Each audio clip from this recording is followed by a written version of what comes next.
Okay so hello everyone. तो आज का जो वीडियो है ये डेडिकेटेड इस क्वेश्चन के लिए है कि क्या आपको आईआईटी की और नीट की प्रिपरेशन करनी चाहिए या फिर नहीं करनी चाहिए। क्या फैक्टर्स है जिनको आपको ध्यान देना है, एंड अगर वो फैक्टर्स आपके मैच होते हैं तो आप बेशक इस एग्ज़ाम को दे सकते हैं।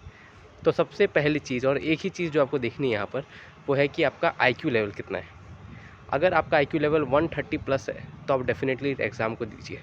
जितने भी आईआईटी के टॉपर्स हैं, जितने लोग भी क्वालिफाई होते हैं, मोस्ट ऑफ देम और every one of them have IQ which is about 130 marks, अगर वो जनरल कैटेगरी के हैं तो।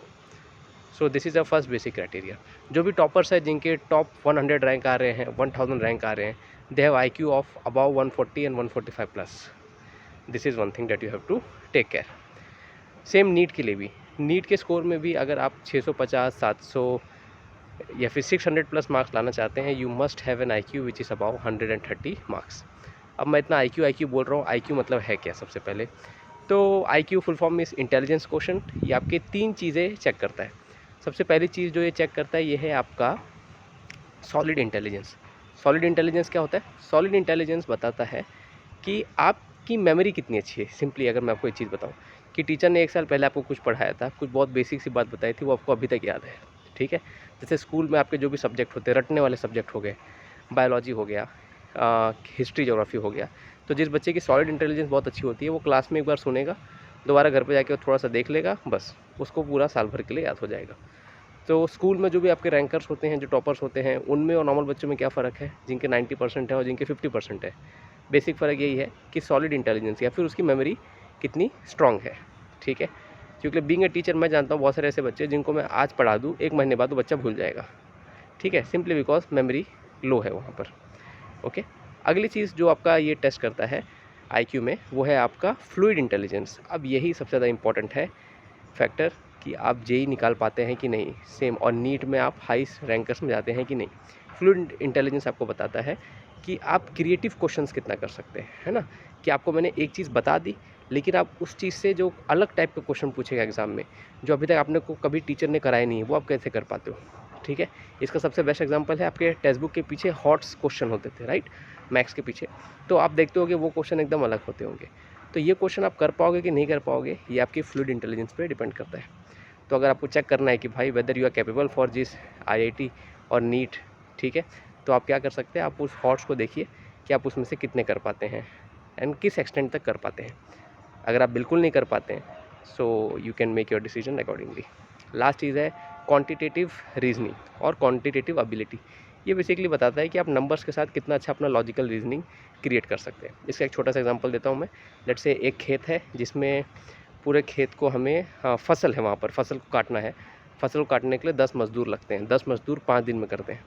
तो लेट्स से हमने मज़दूर बढ़ा के 15 कर दिए, तो 15 मज़दूर उसी फसल को कितने दिन में करेंगे?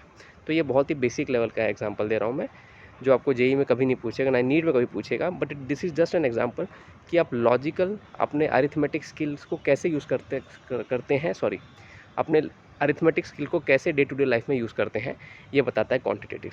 तो ये 3 चीज़ मिलके आपका आईक्यू बनता है, quantitative, solid intelligence and fluid intelligence, ठीक है? सो यही मुझे आपको कहना था। अब कोई बच्चा कहेगा कि सर अगर हमारा आईक्यू 130 नहीं है, 140 नहीं है, तो हम क्या करें? हाँ, तो अगर आपका आईक्यू लेट्स से 120 और 130 के बीच में है, तो आप जेईई मेंस की प्रिपरेशन करिए, तो आप नीट की प्रिपरेशन करिए। अगर आपका आईक्यू 120 और 130 के बीच में है, तो आप नीट में you can touch 500, you can touch close to 500, and आप जेईई मेंस में यू कैन टच 150 और 120 in the best case scenario. तो यही सारी बात मुझे आपको बतानी थी। हाँ, तो this was one stuff. Board के मार्क्स के हिसाब से अगर आपको आइडिया लेना है कि आप कर पाएंगे कि नहीं कर पाएंगे, आप देखिए आपके मैथ्स और साइंस में मार्क्स कैसे हैं, आप मैथ्स और साइंस कितने आसानी से कर पाते हो। But along with that creative ability is also very important. So all this things for there. सो आईक्यू टेस्ट कैसे करना है, कैसे नहीं करना है, ये आप यूट्यूब पे देख सकते हैं। आप कुछ ऑनलाइन आईक्यू टेस्ट का एग्ज़ाम दे सकते हैं, एंड थोड़ी सी आप फीस देंगे ले, बट ये आपको एक बहुत अच्छा गाइडेंस देगा। सो thank you so much everyone.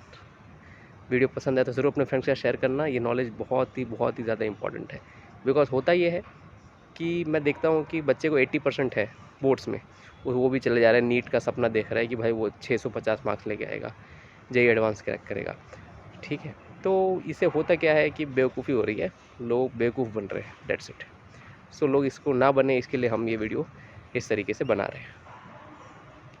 So thank you, we will see you in the next video. Please share it with your friends and let people no.